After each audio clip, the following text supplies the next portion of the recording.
అందరికీ నమస్కారం. రాజా devotional blogs Telugu ఛానల్కి స్వాగతం. ఈ వీడియోలో మనం మధ్యప్రదేశ్ రాష్ట్రంలో ఉన్నటువంటి మాతంగేశ్వర మహాదేవ ఆలయం గురించి అయితే తెలుసుకుందాం. దాదాపు 18 అడుగుల లోతులో ఉన్నటువంటి రహస్య నిధి పెరుగుతున్న శివలింగం. ఈ మహారహస్య ఆలయం గురించి తెలుసుకుంటే మీరు ఆశ్చర్యపోతారు. ఇది కల్పన కాదు, భక్తులు శతాబ్దాలుగా నమ్ముతున్న నిజం. మధ్యప్రదేశ్ రాష్ట్రంలో ఉన్నటువంటి ఖజురహోలోని మాతంగేశ్వర మహాదేవ ఆలయం అనేది విశిష్టమైనటువంటి శైవక్షేత్రం మాత్రమే కాదు, ఇది ఓ మర్మభరిత ఆలయం. ఇక్కడి విశేషాలు ఏంటంటే, ఆలయంలోని శివలింగం ఎప్పటికప్పుడు కొంచెం కొంచెంగా పెరుగుతుంది అని స్థానికులు చెబుతున్నారు.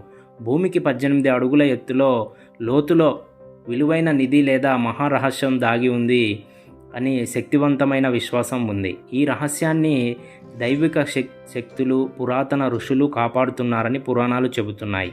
ప్రతి సంవత్సరం పెరుగుతున్న శివలింగం ఎత్తు. మాతంగేశ్వర మహాదేవ ఆలయం గురించి అత్యంత అద్భుతమైన విశేషం ఏమిటంటే, ఇక్కడ ప్రతిష్ఠించబడిన శివలింగం ఎత్తు ప్రతి సంవత్సరం ఒక పుట్టుమచ్చంత పెరుగుతుందని బలంగా నమ్ముతారు. శతాబ్దాలుగా కొనసాగుతున్న ఈ నమ్మకం గురించి అనేక చర్చలు జరుగుతున్నాయి. కొంతమంది దీనిని దైవిక ఘటన అని అద్భుతంగా భావిస్తారు, మరికొందరు దీనిని భౌగోళిక కారణాలతో అనుసంధానిస్తారు. అయినప్పటికీ ఈ వాదన ఇప్పటి వరకు శాస్త్రీయంగా ధృవీకరించబడలేదు. అయితే స్థానిక ప్రజల అంచెలంచెలమైనటువంటి విశ్వాసం ఈ ఆలయ వైభవాన్ని మరింత పెంచుతుంది.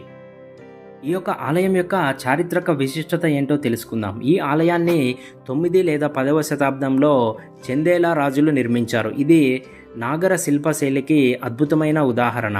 కానీ ఇతర ఖజురహో ఆలయాల కంటే సాధారణంగా కనిపిస్తుంది. కానీ ఇందులోని శివలింగం మాత్రం అసాధారణం. భక్తులు నిత్యం శివుని దర్శించి రహస్యాన్ని గ్రహించే కృషిలో ఉన్నారు. ఈ ఆలయం మధ్యప్రదేశ్లోని ఖజురహో నగరంలో ఉన్నటువంటి పాశ్చాత్య దేవాలయ సముదాయానికి పక్కనే ఉంది. మధ్యప్రదేశ్ రాష్ట్రం ఛత్తర్పూర్ జిల్లాలో ఈ ఆలయం ఉంది. ఈ ఆలయానికి విమాన, రైలు, రోడ్డు మార్గాల ద్వారా ఈ ఆలయాన్ని మనం చేరుకోవచ్చు. ఖజురహో ఎయిర్పోర్టు విమానాశ్రయం ఆలయానికి కేవలం 6 కిలోమీటర్ల దూరంలో ఉంది.